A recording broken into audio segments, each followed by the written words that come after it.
Hi Virgo, thank you for joining me. I'm going to take a look at the incoming messages for the week commencing the 24th of February for you. So it's a general read and it won't resonate for everyone, so please do take the bits that fit and leave the rest, and cross-watchers bear in mind that roles can be reversed. I do apologise, I do have a bit of a cold and a cough, but I will try and keep any disruptions to a minimum. At the end of the video, if you'd like to stick around, I'm going to draw you one of my new oracle cards, and this is from the Woodland Wardens, which is inspired by history, folklore and mythology. They're very, very nice cards. So if you'd like to get your message, please stick about at the end for that. So Virgo, what's going on for you? We have the Eight of Wands, the Tower, the World card, the Sun, finishes off, Nine of Wands, Six of Cups. The Eight of Pentacles is the overall energy for the reading. I kind of feel like you're really having to put some hard work into something at the moment. The reassuring thing is, even if that does feel, like laborious or, Groundhog Day, it will pay off. It absolutely will pay off. Okay. I suspect something might be coming to an end. There might be a revelation coming in. If it's not some form of revelation, it's an epiphany maybe, whatever it is, when the Tower shows up, it can bring some very chaotic and disruptive energy with it. Not always a bad thing, we tend to have to know something or learn something in order to put us back on our rightful path, but try not to worry too much about that. Let's go and have a look. Eight of Wands, there could be travelling, there could be incoming messages. I'm going to go with the messages. I have Two of Cups and the Queen of Air here, the Queen of Swords. I am sorry, the more I'm talking today, the worse it's getting. I should talk less, shouldn't I? I feel as though some kind of proposal's going to be put to you. I don't necessarily mean marriage. In fact, I don't mean marriage. I just feel like something is going to be proposed to you that you're really, really, really going to have to consider. Now, this could be tied up to love. The Two of Cups doesn't have to be that, but it's going to be a very, very close connection of some kind. And I'm getting that sense when somebody says something or wants something from you, and you kind of have to sit back and just think, how do I feel about that? I'm not really sure. What I would always say is only ever do what feels right for you. Don't feel railroaded into something. But what reassures me, Queen of Swords is not a queen that would do that. So just take the time you need to mull over something if you have to. This could be also, you might receive a message from somebody that gives you the same kind of feeling, like I'm not really sure about this. Again, take your time with it. For the Tower, I get the Page of Wands and the Six of Swords.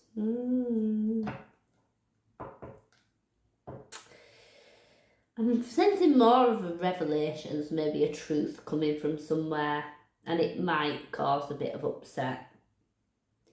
But the other thing that I keep feeling like, we've got these bumps in the road, but it's okay. Or it's actually going to work out to your benefit. So if we've learned the truth about a situation or somebody that actually shows it in its true light, and this person maybe doesn't align with us very well, or, that was a lie, or that job wasn't right for me, whatever the scenario is, we are moving on to something better. There could be travel on the horizon for some of you guys actually next few weeks as well, because I've got a couple of travel cards here. But I do feel, like I say, from this Tower moment, yes, it might not feel great in that minute, and even the recovery from it, the dust has to settle first. Then we can see things a little more clearly and move forward with that, with a plan. I don't suspect that there's anybody else involved in this as such, or at least not in the forward planning. This feels very independent, so I don't know if somebody's going to burn their bridges with you. And it might be difficult for you to move on, leaving them behind, but I suspect that's what's going to happen. Let's get one for the World card. Seven of Swords, yes. Maybe somebody's deceit is going to be uncovered. More messages. Oh. Ooh. Okay. For the Sun, I get the Knight of Swords. I've skipped one there for the World card. It can represent a completion. I get the Seven of Swords. Now, of course, every card has several meanings, but this, for me, something's coming to a close because somebody's lie has been exposed, potentially, or someone's sneaky behaviour, something again. It's just that I'm getting that, this just doesn't sit right with me. There's a theme. So whether it's one particular person or you're just wising up to people's bullshit, there's definitely a theme going on here.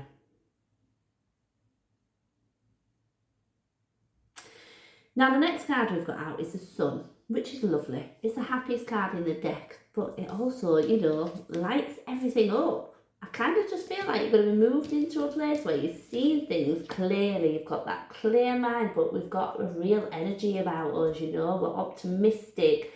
We're embracing life's changes. I just feel it's really, really positive. And there's also potentially a really quick change coming in. It's like, so maybe, you know, the tower falls, the dust settles, and out of that, behind the smoke is going to be a castle. It's like, I just feel like I've woken up and I've smelt the coffee, and that's going to open up so many different opportunities for me, you know, a new path, new adventures. Something feels really exciting about it, but this tower has to fall first. I've got the Nine of Wands, the Wounded Warrior. I can't decide now if this is you or somebody else. I've got the King of Cups and the King of Swords clarifying this card. You might be dealing with a male energy who has a really, really difficult time in talking about their emotions, actually. The King of Cups feels his, but he's not usually very forthcoming with saying it. And he's more likely to do things out of love than say things, and even things that don't normally look like these are the things that we do for people that we love, but to them it's the sacrifices that they might make, for example. But this person has got a very tough exterior. I don't think it's your energy. I think this is someone around you, and potentially they might have had a difficult time just recently. I'm feeling a sense of, you know, being knocked. I'm also slightly suspicious that this could be the cover story. I'm a bit suspicious about it. Because at the end of the day, if somebody wants to come and say, you know what, I didn't tell you because I didn't know how to, or I'm not good with showing my emotions, that's fine. But if they've done something to deceive you off the back of that, that's not okay.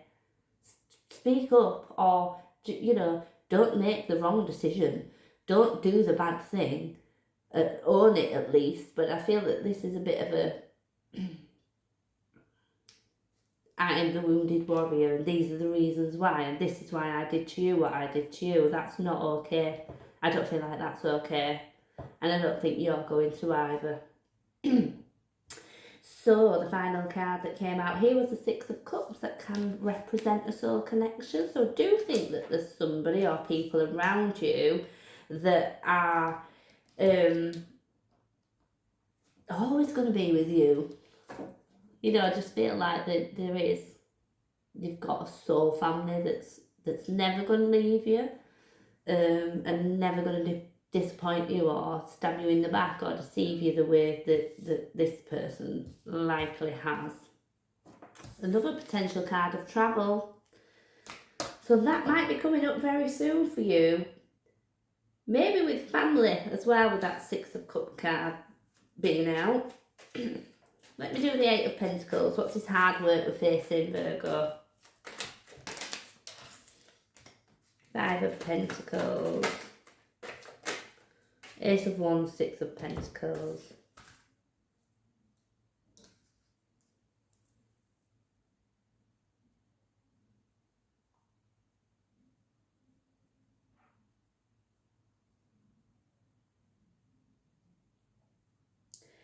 don't know if some of us are kind of having to work very hard because, well, many of us are feeling the financial strain, I suppose.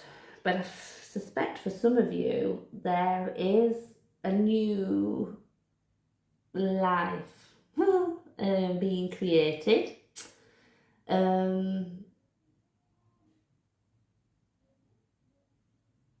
I don't feel like whatever this is that you're doing it by yourself. There's some real support around you, but there's a new start in something, but there's some worry attached to that. But I feel assured that you don't really have to worry about it. Because I feel like all the right people and the right things are in their rightful place. So whatever that represents to you, the hard work you're putting in, you're also not doing by yourself. This is a shared thing and it's going to pay off. I genuinely think it's going to pay off and have a really positive outcome for you. So just keep at it, okay? Don't get lost in the hard work and think this is not going to work. It's not, because it is. It will. So let me get your oracle card. There's a flipper. You have the lizard and the pitcher plant, which represents stagnation, okay? Bear with me when I find this in here. I'll just show you the card. Okay. So, the carnivorous pitcher plant traps its prey within its leaves. The lizard, which may occasionally find itself ensnared in a pitcher's plant trap, has come to represent death and resurrection as it possesses a unique ability to drop its tail when stuck. A new tail could grow in the old one's place, though it's never quite the same as the original. So you may be feeling stuck, frozen in place, or without an escape. Reflect on the lizard's ability to shed and regrow its tail. There may be things in your life you can leave behind, making way for new growth. We did speak about leaving something behind and moving forward. So I am going to leave that one there for you. Bit of a puzzler in areas, but I do hope it made sense to you, and thank you for joining me.